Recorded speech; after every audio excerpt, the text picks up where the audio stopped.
بسم اللہ الرحمن الرحیم۔ قوم سبا پر اللہ کا عذاب، جس میں دو کہانیاں ہم بیان کریں گے۔ پہلی یہ کہ یہ اہل اسرار کی ہے قوم، جسے قوم سبا بھی کہا جاتا ہے۔ اللہ تعالیٰ کی بے شمار نعمتوں کے اندر زندگی گزار رہی تھی۔ یہ قوم ایک عظیم تہذیب و تمدن کی مالک تھی۔ حضرت داؤد علیہ السلام اور حضرت سلیمان علیہ السلام کی باعظمت حکومتوں کے بعد ان کی حکومت زبان ضد خاص و عام تھی۔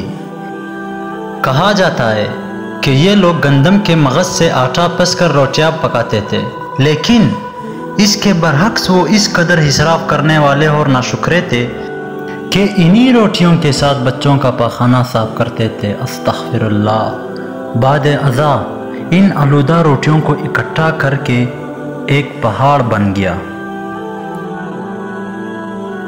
ایک دن وہاں سے ایک صالح شخص نے گزرتے ہوئے عورت کو دیکھا جو روٹی کے ساتھ بچے کا پاخانہ صاف کر رہی تھی۔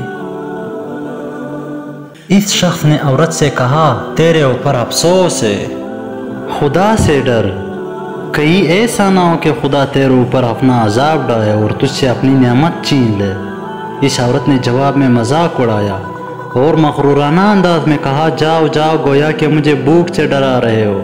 جب تک سرسار جاری ہے مجھے بھوک سے کسی قسم کا خوف نہیں ہے۔ کوئی زیادہ عرصہ گزرا ہی نہ تھا کہ اللہ تعالیٰ نے ان لوگوں پر اپنا عذاب ڈالا۔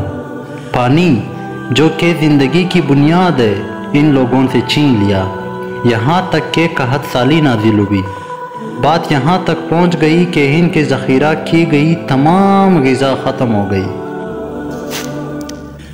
آخر کار وہ اتنے مجبور ہو گئے کہ انہیں آلودہ روٹیوں پر ٹوٹ پڑے جو ان لوگوں نے اکٹھی کر کے پہاڑ کے مانند ڈیر لگایا ہوا تھا، بلکہ وہاں سے روٹی لینے کے لیے صف لگ گئی تاکہ ہر کوئی وہاں سے اپنے حصے کی روٹی لے سکے۔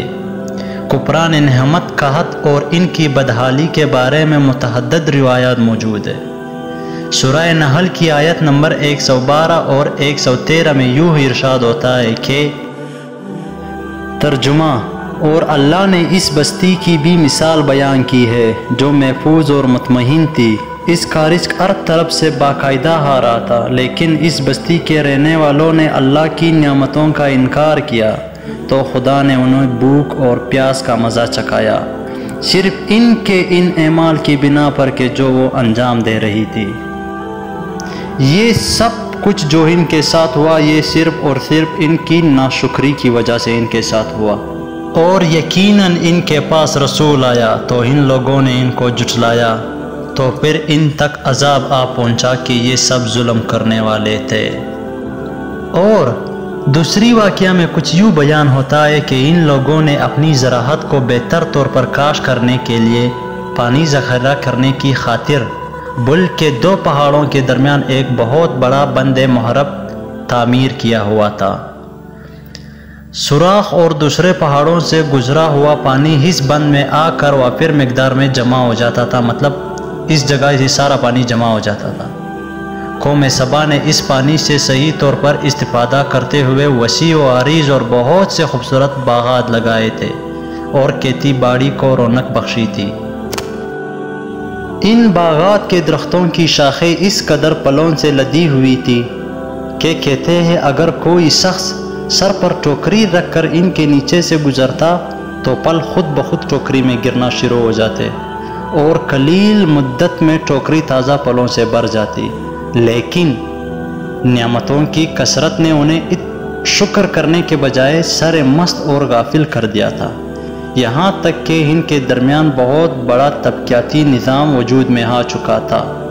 ان میں سے صاحب اقتدار لوگوں نے کمزوروں اور ضعیفوں کا خون چوسنا شروع کر رکھا تھا، یہاں تک کہ ان لوگوں نے خدا سے ایک احمقانہ التیاس کیا تھا جس کا ذکر سورۃ صبا کی آیت نمبر 19 میں ملتا ہے۔ ترجمہ، انہوں نے کہا، خدایا ہمارے سفروں کے درمیان فاصلہ زیادہ کر دے۔ انہوں نے اللہ تعالیٰ سے یہ التماس اس لیے کیا تاکہ غریبوں، بے نوا لوگوں، ہمراہ اور ضرورت مند کہ ان کے ہمراہ سفر نہ کرے۔ ان کی خواہش یہ تھی کہ آبادیوں کے درمیان خشکی ہو اور فاصلہ بہت زیادہ ہو تاکہ تہی دست اور کم آمدنی والے لوگ ان کی طرح سفر نہ کر سکے۔